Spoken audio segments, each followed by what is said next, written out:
It's crucial that these acknowledgments come from a place of genuine understanding and respect rather than just being something you say because it's trendy or it's expected. Welcome to the Smart Talk series, the show for professionals who want strategies, tips, and real talk about all things PR, marketing, and social media. Your host is Melissa Vella Williamson, an award-winning, accredited, and nationally recognized PR pro and communication thought leader. And now your host, Melissa Vella Williamson. Hello and welcome to the Smart Talk series. I'm Melissa Vella Williamson. This season, our focus is on cultural strategy. Today, I'm joined by two guests, Charlene Ostbloom and Angela Gonzalez. Charlene is the founder of Bloom Communications, dedicated to bridging cultures between businesses and Alaska Native communities. With decades of experience and deep roots in Nulato, Alaska, she offers corporate culture camps, training, coaching, and facilitation services. Charlene is also developing Native Women Rise, an innovative program that will celebrate the unique professional journeys of Indigenous women. Angela Gonzalez is Koyukon Athabascan, originally from Huslia, Alaska, and lives in Anchorage, Alaska. She is a communications professional, writer, and beat artist living in Anchorage, Alaska. She is currently the communications manager of Chugachmute, a tribal consortium. Welcome, Charlene and Angela. Thanks for zooming in all the way from Alaska. Thank you for having us. Great to be here. I'm excited to talk. So tell us more about how you two know each other and your work in PR communications today. Well, I think Angela and our history goes back to, I think when we were in our 20s, maybe late teens, early 20s. We were both part of the Miss World Eskimo Indian Olympics competition, and we've been friends ever since. We work in PR together, and Angela has just been an inspiration to me for many years. Charlene has also been an inspiration to me, and we both work in communications. I work mostly in nonprofit organizations outside of Anchorage, Alaska, and it's just been an amazing journey, and I've learned a lot, and I've also just appreciated the roles that I've been able to play in nonprofits. Well, that's awesome and very polished, ladies, but you dropped Olympics in there, so I need to know, what is the story with that? Charlene, tell me the backstory. Okay, so the World Eskimo Indian Olympics are a competition. It's a bunch of different competitions that happen typically here in Fairbanks, and they bring in Native people from all over Alaska and actually quite a number of different Arctic communities as well. And they have different competitions like the two-footed high kick, the one-arm reach, what else is there?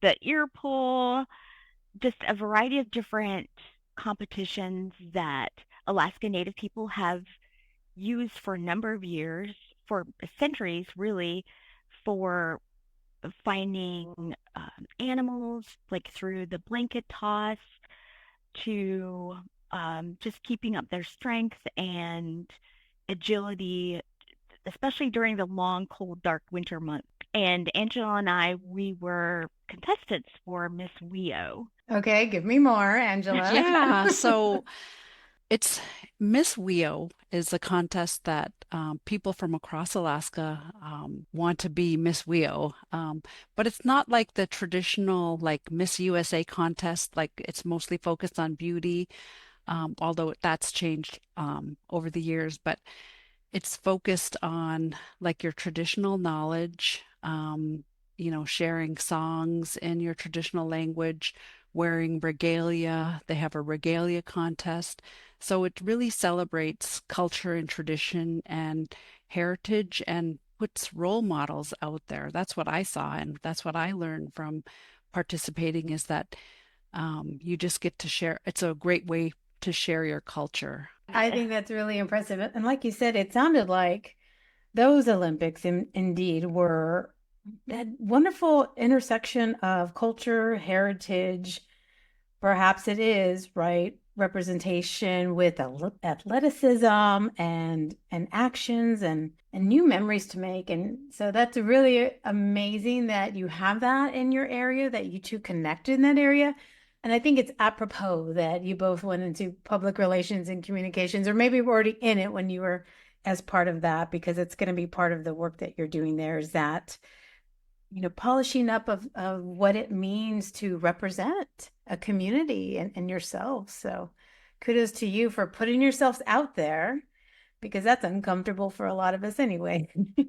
Well, Angela, you and I first connected when I learned about your work from your community, and I featured your perspective on my column about Cherokee Barbie and the missteps that Mattel took there. And that was published in my cultural strategy column for PRSA National. We'll put that in the show notes, of course. But can you tell us more about what happened and what kind of mistakes Mattel made there? First of all, it's just wonderful to have representation. That's all that I love and support. All my work is based on that.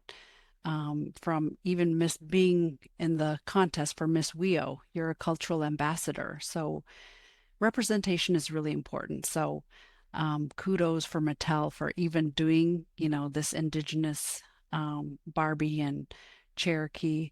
But one of the mistakes they made was um, maybe not doing a full consultation like they should have with the community, Cherokee Nation, and then even some of the family members. Some of the mistakes are, instead of the seal or the icon for Cherokee Nation, it was the Chicken Nation. That's what it was translated to. It's an unfortunate thing. And then they also didn't talk to the daughter, the living daughter, and she didn't find out until the week before. So, and in her interviews, to her credit, she said, I'm just happy that they're honoring my mother, but she was just disappointed basically that she didn't find out until the last minute. So she can't make arrangements and, to really go and celebrate. So I guess one of the things that it would have been nice to see is that fuller consultation. Like in public relations, we always say how important it is to build relationships, and that's key. You have to take the time to build those relationships to prevent mistakes like this from happening. Because if they talk to just a few more people who kind of know, what's happening, perhaps they wouldn't have made these mistakes. Or even if they did, maybe there was a way for them to here's how we, honestly came to this mistake. They could have spoken a little bit more. Yeah, there's that old saying, and I wonder if this is more of an American saying or if it even matters, but it's you don't ask for permission, ask for forgiveness later. And that's what this kind of felt like. Like, how do you not let living family members know about your intentions here and request permission and likeness, copyright, and all the things we would think of in terms of liability on the work side, but then also on just the personal human side, right? Consulting with the community members, subject matter experts, the family would have prevented a lot of these mistakes, because no group and no individual wants to be a joke. Nobody wants to be laughed at. We all want to be respected. And I think in particular for historically, underrepresented, disfranchised, just not respected peoples, it hurts even more to continue that cycle. So I think, some easy takeaways is consulting, involving people from that group, that community, that family. The closer it is, that connection, the more helpful they can be to what you're trying to achieve here, right?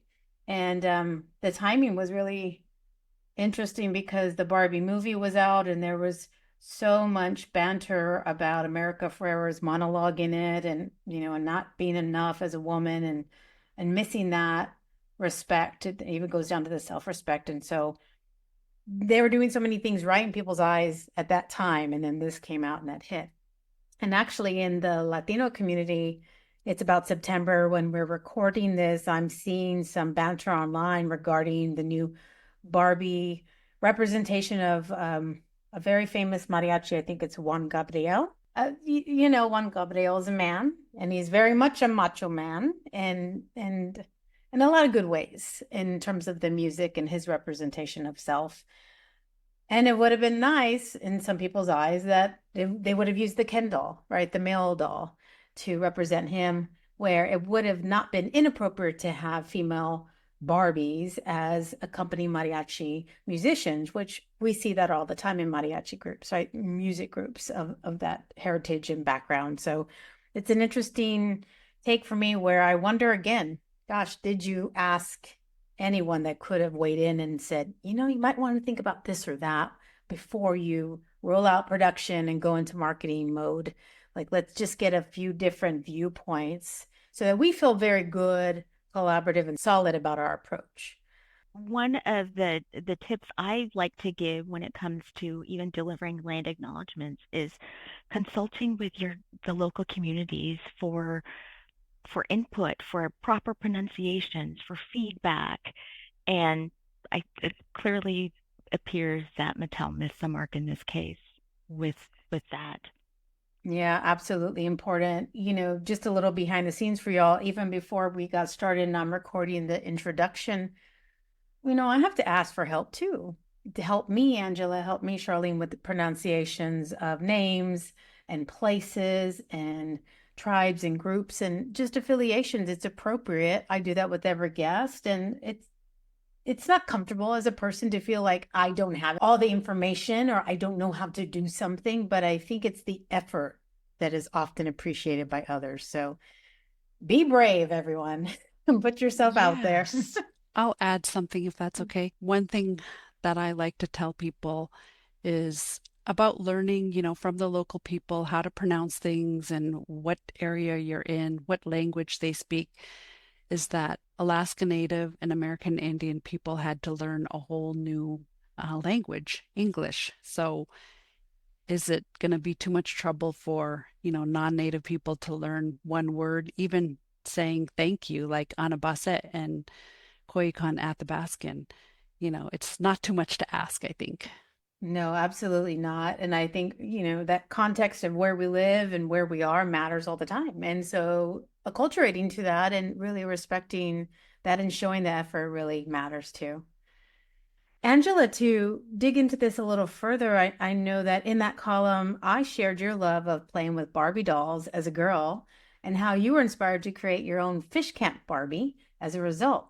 So, describe to us the thought behind your fish camp Barbie and how creating that doll benefited children and Native nonprofits. I have two young daughters, or I had two young daughters. They're grown now, but they like playing with Barbie, and I liked playing with Barbie when I was a kid. And my late grandmother shared or made Barbie clothes and tools. And one of the tools that she used to make out of little salt shakers is a little ulu, or in the Koyukon Athabaskan language of Danaka, it's called tlabas.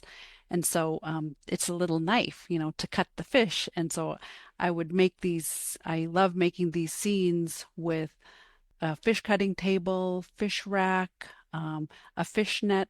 So it's just basically telling the story of how I grew up and how many of us grew up in rural Alaska. And I come from the Kaikuk River. It's a tributary of the Yukon. So it's sharing the culture and also the clothing or regalia that I dress her up with. It's just great to see someone who looks like me and someone who's living my lifestyle. So I love creating these scenes. People love seeing it from all across Alaska and other places. So my daughters and I have been working on these little fish camp Barbies, moose hide tanning Barbies, and I want to work on a dog mushing Barbie because that tells a whole nother story. But basically, it's just a way to share our culture, and then I donate them to nonprofits, Alaska Native nonprofits. That's wonderful. What do the nonprofits do with them? They're usually for fundraisers, like First Alaskans Institute has a smokehouse gala that's it's like the Native Oscars. Mm.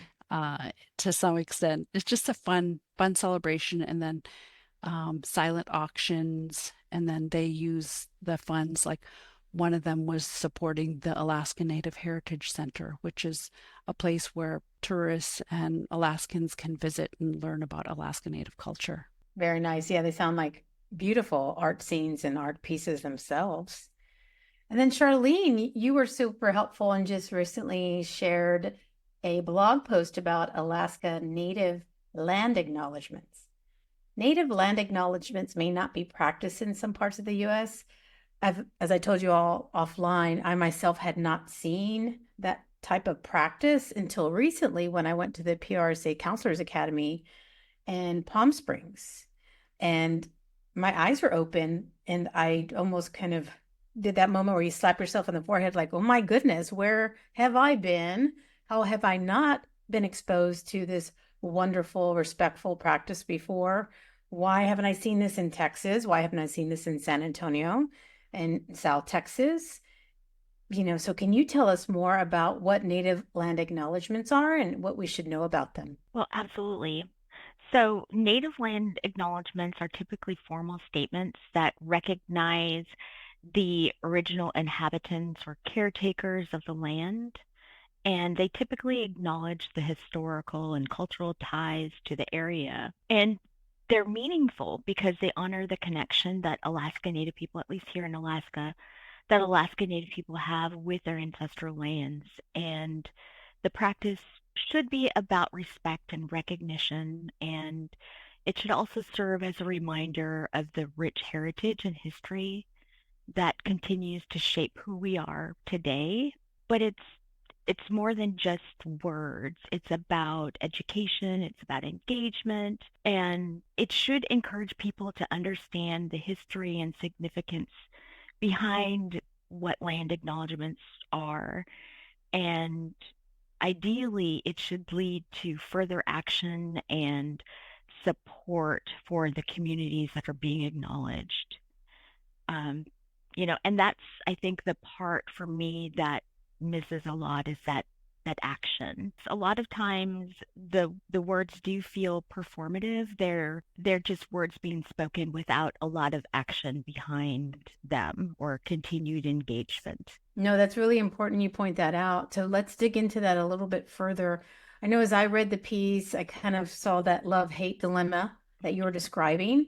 So talk us through what you really appreciate about what's happening and then what's more problematic about the native land acknowledgements, whether that's in Alaska or maybe in the US. So I do appreciate land acknowledgements. I think they bring attention to the presence and history of Native people. And they're a step towards recognizing, previous injustices that have been committed. They're also a way to start conversations about reconciliation and respect. But on the other hand, there's a risk that these acknowledgements do become performative, that they're just checking a box. And so when that happens, the meaning gets lost. It can feel hollow. It's crucial that these acknowledgements come from a place of genuine understanding and respect, then rather than just being something you say because it's trendy or it's expected. No, that sounds very important. I know when I personally, my experience with that, when I heard and I watched the acknowledgement, it came in a little bit of different forms and fashions throughout the conference. And again, I felt really inept, quite frankly, of receiving it correctly. So I couldn't even have an opinion or analyze it. And that made me feel a little bad as she's a cultural strategist, but I'm acknowledging what I don't know as well. And so I was inspired to learn more for sure. But while I was receiving it, I too, like you said, Charlene, thought, well, this is a nice step forward in some ways, but I wasn't sure where we were walking towards, if that makes sense. Then now what was left with me? Like you're mentioning, right? The action after or what happens. It was definitely a conversation starter in some ways, as you mentioned, but I think in some ways I felt a stopping because I'm not sure everyone quite knew where to go from there. So I don't know if you can point us in a direction there, but is there something that the communities are talking about or saying it should lead to this or whatnot? I think it's important for organizations or companies, if they are considering land acknowledgements, to really commit to specific actions that benefit the Native communities that they are engaging with and to follow through on those commitments. I think for a long time, non-Native people have gone into Alaska Native communities and essentially they've taken information, they've taken artifacts, they've taken loved ones, and there hasn't been a lot of actions to reconcile what took place. And one, I think acknowledging what happened is crucial. The follow-up that will truly demonstrate the commitment to, in some ways, right the wrongs of the past. Absolutely. And would the organizations be able to give insight on what might be appropriate support or steps forward? Well, I think yes, organizations definitely can. It is, again, about that follow-up Hmm. on those commitments. Absolutely. Angela, I want to get your perspective as well. What do you think can be done to increase the respect and authenticity of Native cultural expressions or practices, be it the native land acknowledgements or others? It's all about respect and recognition, as Charlene mentioned, and oftentimes consultation with American Indian or Native Americans and Alaska Natives is that it's just you're checking a box, and we have to move beyond checking a box. There's a lot of expectation falls on us as Native people to do the land acknowledgements or serve on the diversity and equity committees. And we need to move on from that and build like allyship.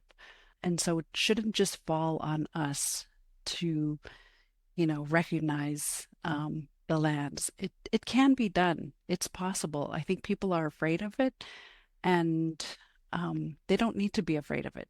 My door is always open. I'm always sharing about culture and life on my blog. And when someone shares a land acknowledgement and they're not authentic, we can see right through it. We have that gut feeling. And so it's all about just taking the steps to build relationships and learn a little bit more and really dig a little bit deeper to see how committed you are to even if you're just learning. We can ride on the, I guess, the tails of just learning for a while, but we need to move on from that. Yeah, absolutely. And want to point out that I think this is why some communication professionals or PR professionals, if they don't work in diversity, equity, and inclusion proper, may quite frankly steer away from opportunities like we're discussing because they do feel like they're learning or they're having to educate and re-educate their organizations and their leaders of why we should do this and where we should go from here. And I've kind of sat in a spot like that where it is tough to be that change maker and trying to really support movement when it's not a typical practice that the organization or community may be used to.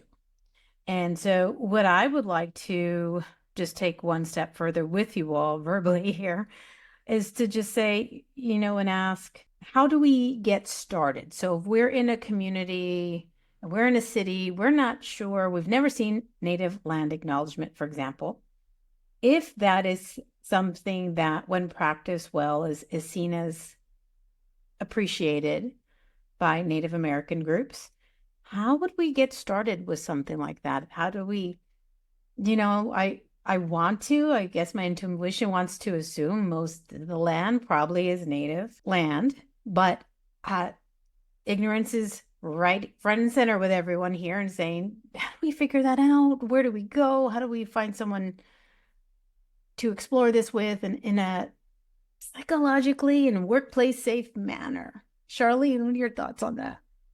No matter where you are in North America, there are indigenous people communities. around you. And it's just a matter of broadening your horizons, looking around and, finding the resources that are there. Angela mentioned here in Alaska, we have the Alaska Native Heritage Center. They are an incredible resource for anyone living here or visiting the state to learn about the over 20 different indigenous people that live here in Alaska, and that we're not just tied to our history and what happened to the past, but we're here, we're thriving. We are making contributions to the betterment of the state and of the country and our people, and to not just focus on what happened in the past. Super great points. Angela, anything you'd want to share around that? Yes, so you know how in public relations and communications, we have one of the first things we do is the good old research, Oh, research. We love and research. let's use our tools and that skill of research to find out more. It's really not that hard. Um, I mean, we are pros at research, right? Communications professionals. So we can use Google, we could reach out to people, build a portfolio of the people who live in the area, have share that with your coworkers. One of the things that we often see in news cycles, not just in Alaska, but in other places in the United States, is when there's a mess up, of Native culture and things like that. So I think that the organizations can build that education into like new reporters, and just as a reminder, show this portfolio of the people and a little bit of history, and we can we can combat this together. It's really just about you know doing a little research, and that's where the respect part I think comes in. And if you don't know, there's a lot of people who do know. There's consultants like Charlene. She's an amazing person to reach out to if you want to get like cultural sensitivity and just other things. There's people who know and who are working. So, consult with those people, build that relationship with amazing people like her. I think that's super important. A lot of aspects of what you all shared, doing our research, looking online, even when we're embarrassed to ask or let anyone know that we don't have the answer, good old research is going to help us with some insights. Finding people who have the expertise, or groups or nonprofits, people doing the work. I've found that so valuable because there are a lot of us who have different assumptions about others because of the way they look or perhaps their personal lived experiences, but that doesn't mean that they are subject matter experts on the culture, on the topic, on the practices. So we can't assume, and we want to make sure that we do that research work, as you mentioned, and then build that resource list, as I mentioned. I heard you mention, Angela, is who are my trusted contacts for this? And consultants really matter. A little bit of investing, for example, when we talk about Mattel, will just save them a lot of unfortunate grief in a lot of different ways. So I think that that's really important that you mention that as well, is that it's worth investing in for your needs and knowledge today, and then where you should be building and going in the future. This has been a lovely conversation. There's a lot for us to learn and think about. And so I want to thank you all for that. But I also like to ask all my guests a question that kind of has some significance to me. So I'll start with you, Charlene. What does smart talk mean to you? I love this question. So thank you for asking. For me, smart talk is about communication that's both thoughtful and impactful. It shouldn't just be about sounding smart, but about saying something that resonates, that moves conversations forward. There should be substance behind it. It should be rooted in understanding, whether it's cultural, historical, or just, like we talked about, just a genuine desire to want to connect with others in a meaningful way. I love that. I underline so many parts of that. Definitely a genuine desire for sure. Angela, what does smart talk mean to you? I think it starts with listening, getting a sense of the information that you're taking in and how someone is speaking, what they're saying. And then Native people, we use all of our senses. So we can kind of get the feel for situations, in my opinion, for genuineness and authenticity. But I think that sometimes people see us as, if we're not talking, that, you know, non-native people feel like they have to fill the space. But, just pause for a second and listen. So I think it's listening and allowing others to speak also. Those really good to highlight that and for us to practice that because listening is at the heart of good conversation for sure. And as you're kind of alluding to, adjusting how we communicate is very smart as well. If you know me, I'm high energy. I can be very fast when I talk and a little overwhelming. And as you all listening who listen to the podcast probably have noticed me adjusting to slow down, to quiet down, to not interrupt, and to grab the pace that you, Angela and Charlene, are sharing with me today. So I find that really important for a good conversation. And I'll also add, as we are having this very deep conversation on subject matter that is not typical for everyone to explore daily, is that this can also mean that smart talk is uncomfortable because we're trying to have a genuine understanding and connection to others. So I want to encourage everyone to have the conversation or ask the question they would like to ask or are uncomfortable asking, but would lead to a very valuable answer. So thank you for going there with me today. Well, wonderful, ladies. This has been a great conversation. Anything else you'd like to add? I want to make sure that we've covered all your main messaging. I will add just a thank you so much, Ana Basset. That means thank you. Or gracias. Thank you so much for having me and Charlene today. It's just been amazing. And just to remember that there are people and professionals just like us who are doing wonderful work, and even a lot of people of color. So I encourage people to reach out and build relationship with us. That's great. And yes, what's the best way for our listeners to connect with you, Angela? And then we'll ask you, Charlene. One of the easiest ways to find me is athabascanwoman.com. That's my blog. Or if you search Fish Camp Barbie, you can see my TikToks or Facebook or Instagram posts. So I go under A. Yatlin, which is Yatlin is my maiden name. Wonderful. Charlene, what's the best way for listeners to connect with you to learn more? The best way to connect with me is either through LinkedIn or by visiting my website at Bloom Communications. And you can also reach out to me via email. Yeah, I'm always happy to, I'd love to collaborate. If others are interested in learning more about Alaska Native cultures and how we can work together to build stronger, more culturally aware community, please reach out. Wonderful. Well, Ana Basset, or thank you, Angela and Charlene, for sharing your knowledge with me today. Gracias. Thanks to our listeners for joining me for today's episode.